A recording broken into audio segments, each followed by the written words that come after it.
नमस्कार। आज हम लोग राष्ट्रपति पार्ट 2 पढ़ेंगे। इसके तहत हमें कई चीज़ों को बड़ी बारीकियों से देखना है जो हमारे एग्ज़ाम में पूछते हैं। और मैं बार बार कहता हूँ कि हमारे पढ़ने का नज़रिया स्मार्ट होना चाहिए। स्मार्ट मतलब कि हमें टॉपिक पर ज़्यादा से ज़्यादा समझ विकसित करनी है और कम से कम रटना है।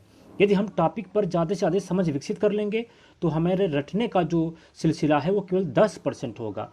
और याद रखिएगा, समझी हुई चीज़ कभी भूलती नहीं है, एक लॉन्ग टर्म तक आपके मस्तिष्क में बनी रहेगी। लेकिन रटी हुई चीज़ सुबह आप रटते हैं, कल सुबह और आज सुबह रटते हो, कल सुबह आपको भूलने का चांस रहता है। जब आप किसी टॉपिक पर अपनी समझ विकसित कर लेते हैं, उस दरमियान जब आप कोई चीज़ याद करते हैं तो हमेशा याद रहती है। खैर चलो, हम लोग राष्ट्रपति चुनाव और जनसंख्या में एक संबंध स्थापित करते हैं। क्योंकि हमारा पहला वीडियो राष्ट्रपति अपलोड हो चुका है, आप लोगों के बहुत सारे प्रेम उस पर मिले हैं। इससे उत्साहित होकर मैंने दूसरा वीडियो राष्ट्रपति पर बनाया है। देखिए, अब हम देखते हैं कि राष्ट्रपति, एक तो याद रखिएगा कि जो राष्ट्रपति का चुनाव होता है भारत में, वह अप्रत्यक्ष चुनाव होता है। क्लियर? और उस चुनाव का जो जनगणना, जो जनसंख्या है, वह 1971 की जनगणना है। ये अभी आपके लिए काफ़ी महत्वपूर्ण है। अब आपसे पूछा गया राष्ट्रपति का जो चुनाव है उसकी जनसंख्या का आधार क्या है, तो आपका एकदम सीधा सपाट आंसर होना चाहिए 1971 की जनगणना। वो एग्जामिनेशन में देगा 1971 की जनगणना, 2001 की जनगणना, 2011 की जनगणना वगैरह वगैरह। तो आपको आंसर 1971 की जनगणना को मारना है। इसका मेन जो कारण था 1971 की जनगणना को देने का, उसका मेन कारण ये था कि जो सीटें हैं वो यथावत बनी रहें। यानी कि इन सीटों को अगर देखा जाए, कोई भी सीट हो, चाहे वो लोकसभा हो, राज्यसभा हो, विधानसभा हो, प्रधानी हो, कोई भी सांसदीय हो, एवरीथिंग, कोई भी सीट हो, उस सीट को 84वां संविधान संशोधन 2001 के द्वारा 2026 तक बढ़ा दिया गया। याद रखिएगा, यह जो जनसंख्या का, जनगणना का आधार है राष्ट्रपति के चुनाव में, या कोई भी चुनाव भारत का, चाहे वो प्रत्यक्ष हो चाहे अप्रत्यक्ष हो, वह 2026 तक बढ़ा दिया गया। इसका तात्पर्य मेरे कहने का है कि उन सीटों की संख्या 2026 तक यथावत बनी रहेगी। इसके पीछे जो कारण दिया गया, वो कारण अप्रत्यक्ष तौर पे आप कह सकते हैं कि जनसंख्या वृद्धि जो हमारी है उसको रोकना भी था। यानी कि उसका एक अप्रत्यक्ष प्रभाव था। आगे देखें, अब आपसे क्वेश्चन पूछा कि 24वां संविधान संशोधन 2001 क्या है, तो आपका आंसर होगा 2026 तक जो सीटें हैं उनकी जनगणना का आधार 1971 होगा। अब हम चुनाव शब्द लेते हैं, याद रखिएगा। अब हम लोग चुनाव को व्यापक तौर पे सोचें कि चुनाव होता क्या है, तो एग्जामिनेशन के अकॉर्डिंग उस व्यापकता को अगर हम देखें तो हमारे वहाँ दो प्रकार के चुनाव होते हैं।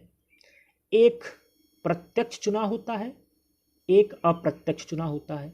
अब प्रश्न उठता है कि प्रत्यक्ष चुनाव क्या होता है, तो याद रखिएगा जिसमें नागरिक स्वयं इन्वॉल्व होता है। जैसे हम आप सभी वोट देने जाएं अपने पोलिंग बूथ तक, उस चुनाव को हम लोग प्रत्यक्ष चुनाव कहते हैं। इसमें जनता इन्वॉल्व होती है। अप्रत्यक्ष चुनाव पे क्या होता है कि हमारे बिहाफ पर, यानी कि हमारे बिहाफ पर कोई दूसरा मत देता है। इसका तात्पर्य है कि ऐसे चुनाव में आप नहीं जाते हैं वोट देने के लिए, आपके बिहाफ पर कोई दूसरा वोट देता है। जैसे कि हम लोग राष्ट्रपति को देखें तो राष्ट्रपति का मतदाता कौन था, कल हमने चर्चा किया था, वो राज्यसभा सदस्य था, वो विधानसभा सदस्य था, वो लोकसभा का सदस्य था। लेकिन क्या राष्ट्रपति का चुनाव में हम लोग वोट देने जाते हैं? नहीं, वो हमारे बिहाफ पर हमारे विधायक, हमारे सांसद वोट उनको देते हैं, इसलिए वह अप्रत्यक्ष की श्रेणी में आ गया। उसी प्रकार से उपराष्ट्रपति का चुनाव अप्रत्यक्ष की श्रेणी में है, राज्यसभा सदस्य का चुनाव भी हमारा अप्रत्यक्ष की श्रेणी में है। अब आगे देखते हैं कि जो भी हमारे यहाँ चुनाव होता है वो शीर्ष से लेकर निचले स्तर तक का जो भी प्रत्यक्ष अप्रत्यक्ष चुनाव हमारे वहाँ होते हैं, उनमें एक मेथोलॉजी यूज होती है, उसको हम लोग बोलते हैं एकल संक्रमणीय प्रणाली, जिसका आधार है आनुपातिक प्रतिनिधित्व इसका आधार है। याद रखिएगा, यही दो शब्द आपको याद करने हैं। अगर वो आधार पूछा तो आपका आंसर होगा आनुपातिक प्रतिनिधित्व। अगर उसने बोला कि कौन सा मेथड यूज होता है, आप कहेंगे एकल संक्रमणी प्रणाली। इसका उद्देश्य क्या है? हम लोग कहें कि बार बार ये इसका उद्देश्य क्या है, अगर एग्जामिनेशन पूछ लिया कि एकल संक्रमणी या मतलब कि जो आनुपातिक प्रतिनिधित्व हमारे यहाँ यूज किया जाता है उसका उद्देश्य क्या है, तब आपका आंसर होगा कि उसका जो उद्देश्य होता है वह होता है कि जो अल्पसंख्यक हैं उनका प्रतिनिधित्व कहीं छूट न जाए, यानी कि अल्पसंख्यक के प्रतिनिधित्व को भी शामिल करना उनका उद्देश्य होता है। क्योंकि भारत एक लोकतांत्रिक देश है और लोकतांत्रिक देश की एक खूबी होती है कि कोई भी पीछा व्यक्ति छूटे ना। अब हम लोग देखते हैं आगे का परिचर्चा है कि राष्ट्रपति का पुनर्निर्वाचन, जैसा कि हम लोग यूएसए वगैरह में देखते हैं कि एक व्यक्ति केवल 2 बार ही राष्ट्रपति बन सकता है, लेकिन क्या भारत में ऐसा है? तो आप कहेंगे कि नहीं। अनुच्छेद 57, ये बहुत इंपॉर्टेंट अनुच्छेद है, राष्ट्रपति के पुनर्निर्वाचन की बात करता है। और भारत का कंडीशन क्या है? कोई व्यक्ति जितनी बार चाहे राष्ट्रपति उतनी बार बन सकता है। इसका एक एग्जाम्पल है राजेंद्र प्रसाद। मात्र इकलौते ऐसे राष्ट्रपति हैं राजेंद्र प्रसाद जो 2 बार राष्ट्रपति बने, इकलौते हैं। याद रखिएगा, अभी तक कोई ऐसा व्यक्ति नहीं है जो 2 बार राष्ट्रपति बन गया हो, मात्र राजेंद्र प्रसाद को छोड़कर। आगे देखते हैं कि राष्ट्रपति की शक्तियां क्या होती हैं। तो हम कहते हैं कि राष्ट्रपति की शक्तियां क्या हैं। जब हम राष्ट्रपति की शक्तियों के बारे में चर्चा करते हैं तो हमारा कॉन्सेप्ट होता है कि उनकी कार्यकारी शक्तियां, उसकी विधायी शक्तियां, उसकी वित्तीय शक्तियां, उसकी आपातकालीन शक्तियां, उसकी सैन्य शक्तियां, उसकी कूटनीतिक शक्तियां। यानी कि जब हम राष्ट्रपति की शक्तियों के बारे में चर्चा करें तो हमारा जो नजरिया है वो बड़ा होना चाहिए। तो कार्यकारी शक्तियों के बारे में देख लीजिएगा कि कार्यकारी शक्तियों में नंबर 1 है कि राष्ट्रपति प्रधानमंत्री और अन्य मंत्री की नियुक्ति करता है। बस प्रधानमंत्री और अन्य मंत्रियों की नियुक्ति में मात्र एक फर्क है कि जो अन्य मंत्री हैं वह राष्ट्रपति के प्रसाद पर्यंत पद धारण करते हैं। बस यही एक अंतर है। प्रधानमंत्री कभी भी राष्ट्रपति के प्रसाद पर्यंत धारण नहीं करता। प्रसाद पर्यंत धारण करने का मतलब है कि राष्ट्रपति को उस व्यक्ति को हटाने का भी अधिकार है, उसको हम लोग कहते हैं प्रसाद पर्यंत। प्रसाद पर्यंत को आप लोग जो है समझ गए होंगे कि अगर राष्ट्रपति किसी को ज्वाइन कराता है तो उसको हटा भी दे तो वह पद हमेशा प्रसाद पर्यंत होता है। परंतु अगर राष्ट्रपति किसी को ज्वाइन कराता है और उसके पास उसे हटाने की शक्ति न रहे, राष्ट्रपति को मतलब कि राष्ट्रपति के पास उस व्यक्ति को हटाने का शक्ति न रहे, तो इसका मतलब है कि वह प्रसाद पर्यंत नहीं है। जैसे कि हम लोग एग्जाम्पल में कैग को देखें, जो कंट्रोलर एंड ऑडिटर जनरल है, अगर उसको देखें, राष्ट्रपति उसकी नियुक्ति करता है लेकिन उसको हटा नहीं सकता है, क्योंकि उसको हटाने का जो प्रोसेस है वो उसी प्रकार हटाया जाता है जिस प्रकार से सुप्रीम कोर्ट के जज हटाए जाते हैं। खैर, वह अनुसूचित जाति, अनुसूचित जनजाति व पिछड़े वर्ग के आयोग का गठन करता है, ये इंपॉर्टेंट है। वह किसी भी क्षेत्र को अनुसूचित क्षेत्र घोषित कर सकता है, ये भी इंपॉर्टेंट है। भारत के कैग, मुख्य चुनाव आयुक्त, संघ लोक सेवा आयोग के अध्यक्ष व सदस्य, राज्यों के राज्यपाल, वित्त आयोग के अध्यक्ष की वो नियुक्ति करता है। ये उसकी कार्यकारी शक्तियां हो गई। अब हम लोग विधायी शक्तियां पे आते हैं। तो विधायी शक्तियों में एक शब्द आता है मनोनयन। अक्सर आपके एग्जाम में, जब भी आप एग्जामिनेशन देने जाते हैं, जब भी पुस्तक पढ़ते होंगे तो राष्ट्रपति इतने को मनोनीत करता है, ये करता वो करता। उसको हम लोग एक साइंटिफिक अप्रोच में देखें तो क्या होगा। मनोनयन को अगर हम देखें राष्ट्रपति के संदर्भ में तो उसको हमारा देखने का नजरिया 2 प्रकार का है। एक अनुच्छेद 80 है और एक अनुच्छेद 331 है। याद रखिएगा, अनुच्छेद 80 कहता है कि राज्यसभा में 12 सदस्यों को राष्ट्रपति मनोनीत करता। आप लोग इसी तरह से डायग्राम बनाते जाएं और लिखते जाएं। यह डायग्राम एक साइंटिफिक अप्रोच है, एक स्मार्ट स्टडी का हिस्सा है। फिर आपको याद नहीं करना पड़ेगा, चीजें आपके दिमाग में बैठ जाएंगी। और अनुच्छेद 331 जो है कहता है कि लोकसभा में 2 एंग्लो इंडियन मतलब होता है आंग्ल भारतीय, का मनोनयन राष्ट्रपति कर सकता है। यानी कि अनुच्छेद 80 के तहत राज्यसभा में, ये आपको ध्यान रखना है, राज्यसभा में 12 व्यक्ति को, अनुच्छेद 331 के तहत लोकसभा में और 2 एंग्लो इंडियन को राष्ट्रपति क्या कर सकता है, मनोनीत कर सकता है। लेकिन अगर हम लोग देखें कि एंग्लो इंडियन वर्तमान परिदृश्य में चर्चा में है, यानी कि ये ऐसा क्या हो गया कि अचानक एंग्लो इंडियन चर्चा में आ गया, ये तो पहले से स्थापित है। तो वो चर्चा के बारे में हम लोग चर्चा करते हैं। इसके चर्चा में आने का जो मेन कारण है वह है 126वां संविधान संशोधन 2019। यानी कि आपने संविधान को कैसे कोलरेट किया है, संशोधन को, करंट अफेयर्स को, उसको आप देखें। यानी कि 126वां संविधान संशोधन 2019, यह संशोधन अनुच्छेद 334 में हुआ। याद रखिएगा, अनुच्छेद 334 में हुआ। इसमें क्या है, कहा गया है कि अनुच्छेद 334A और 334B में यह संशोधन हुआ। तो आखिर ये 334 है क्या? यह कहता है अनुसूचित जाति, अनुसूचित जनजाति और एंग्लो इंडियन को आरक्षण की बात करता है। याद रखिएगा, आरक्षण कैसा? सीटों का आरक्षण। और हमने ऊपर बताया था कि अनुच्छेद 331 के तहत ही एंग्लो इंडियन की नियुक्ति होती है, मनोनीत होते हैं। यानी कि 126वां संविधान संशोधन 2019 जो है, अनुच्छेद 334 में संशोधन किया। उस संशोधन में क्या किया कि इसने SC ST का आरक्षण 10 वर्ष के लिए बढ़ा दिया। यानी कि उनके सीटें 10 वर्ष तक उसी प्रकार से आरक्षित रहेंगी। लेकिन सबसे इंपॉर्टेंट तथ्य जो आया चर्चा में कि इनको नहीं बढ़ाया गया, इनको मतलब एंग्लो इंडियन को नहीं बढ़ाया गया। ठीक, यानी कि यहां तो ये पूर्ववत रहा मतलब कि उस 334 में SC ST एंग्लो इंडियन तीनों को आरक्षण दिया गया है और तीनों का हर साल 10 वर्ष के लिए बढ़ाया जाता है और 10 वर्ष बाद फिर उसका समीक्षा करके फिर पुनः आगे कर दिया जाता है। ठीक, यानी ये इस एंग्लो इंडियन को चर्चा में हिला गया। ये एग्जामिनेशन के लिए आपका महत्वपूर्ण पॉइंट है, चाहे आप मेंस देंगे चाहे प्री देंगे, कि 2019 का संविधान संशोधन और एंग्लो इंडियन में क्या संबंध है। यानी कि चर्चा में है तो क्वेश्चन आपसे पूछा जा सकता है। ठीक, तो अगर आप देखें तो हमने कहा कि 334A के तहत ये जो फिगर आप देख रहे हैं, 334A के तहत SC ST, 334B के तहत एंग्लो इंडियन के आरक्षण की बात की जाती है। अब देखें क्या हुआ। 2009 में एक 95वां संविधान संशोधन हुआ था।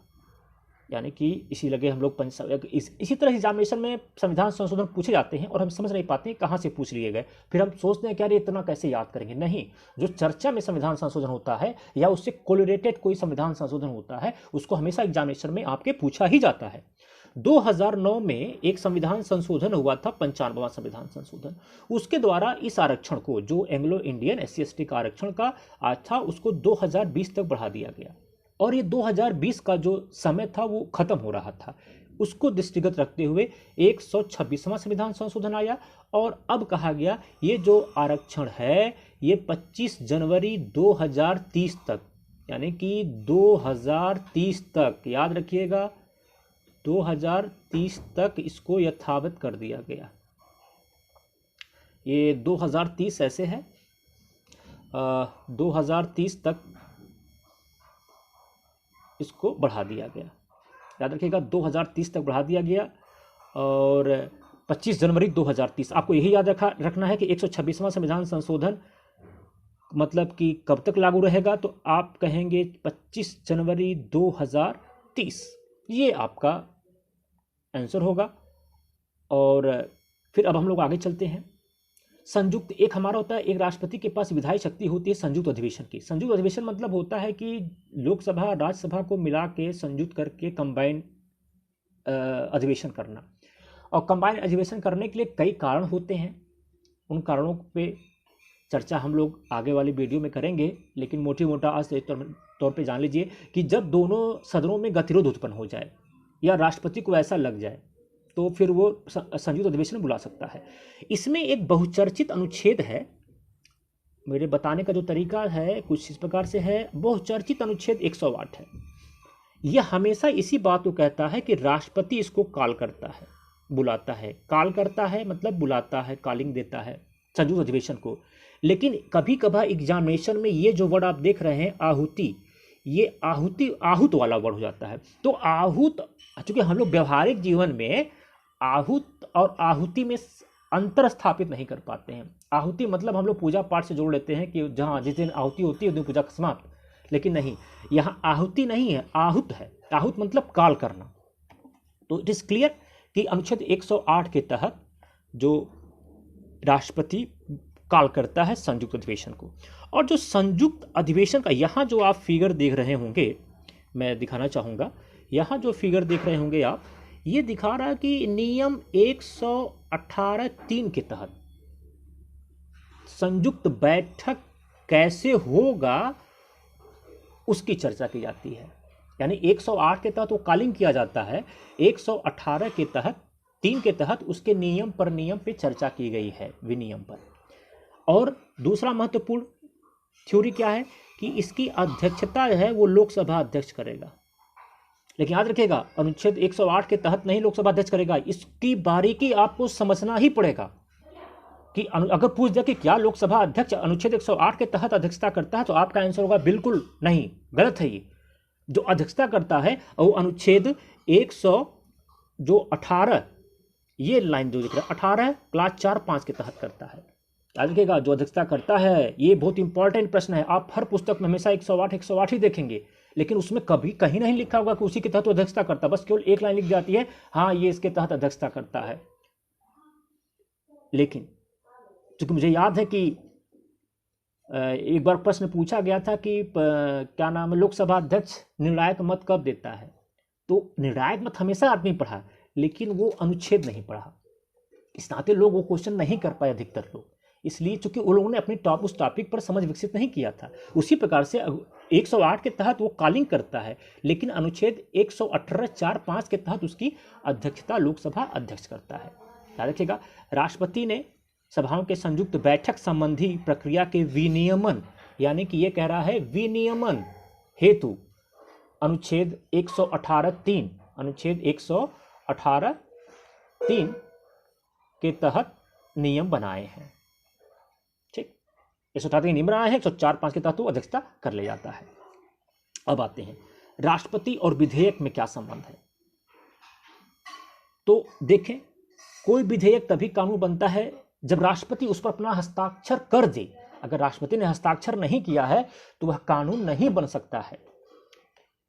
देखा जाए, मान लेते हैं कि हमारे पास कोई एक विधेयक है, वह एक्स है। एक विधेयक हमारे पास क्या है, एक्स है। यह एक्स लोकसभा से और राज्यसभा से पारित हो गया, और यह विधेयक जाता है, यहां से एक्स पास होकर जाता है राष्ट्रपति के पास।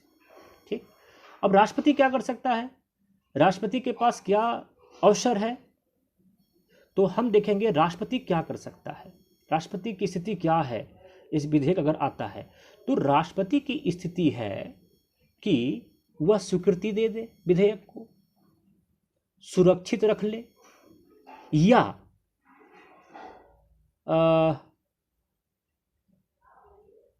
उसको जो है, ये थोड़ा सा गलत हो गया है, ये 111 है, अनुच्छेद 111 है, उसको सही कर लीजिएगा, गलती से अनुच्छेद 118 लिखा गया है, यह अनुच्छेद 111 है। ठीक, या अनुच्छेद 111 के तहत उसे पुनर्विचार के लिए लौटा दे।